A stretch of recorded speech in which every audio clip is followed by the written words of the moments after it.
est toujours ensemble pour ce live sur TV Finance et c'est l'heure des Market Movers, les valeurs et les actifs à suivre. Nous allons retrouver Daniel Cohen de Lara. Bonjour. Bonjour Roselyne. Vous êtes président de l'AFAT. Et Daniel, on va faire une spéciale média aujourd'hui. On va commencer par Stoxx 600 Média, un indice sectoriel donc composé des grandes sociétés européennes du domaine médiatique. Comment se comporte-t-il ? Alors, on a là un graphique en données hebdomadaires qui démarre début 2022. C'était la période où les indices des deux côtés de l'Atlantique avaient fini leur rallye post-Covid et commencé à consolider. Ça a été le cas du secteur des médias puisque depuis début 2022, on commence à consolider. Pendant tout le premier semestre, on passe de l'indice 375 à l'indice 294.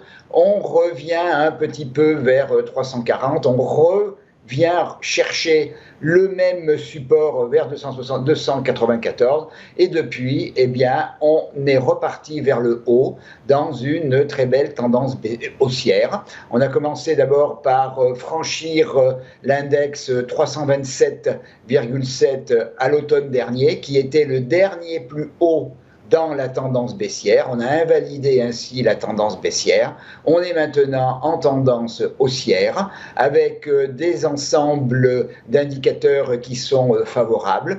La petite moyenne mobile exponentielle 13 qui assure un bon support au mouvement. Le RSI autour de 61 est très bien orienté et la bande de Bollinger haute est ouverte vers le haut, donc on dispose d'une réserve de volatilité qui pourrait nous permettre d'aller plus haut. La dernière impulsion haussière qui a démarré au début de l'année jusqu'à la fin du mois de février on a consolidé derrière cette impulsion sur le retracement 50% Fibonacci à 248 et depuis, donc ça c'était dans les premiers jours de mars, et depuis, eh bien, la tendance haussière repart.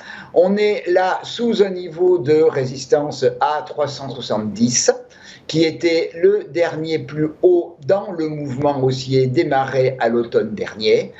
Alors, ma vision du secteur est toujours positive. J'attends bien entendu dans un premier temps le franchissement de ce niveau important quand même de résistance à 370.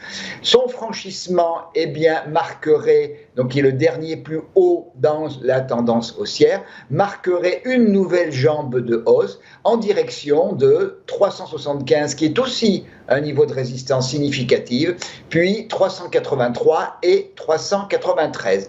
A contrario, si on revenait casser 348, eh bien, le mouvement haussier en cours serait invalidé.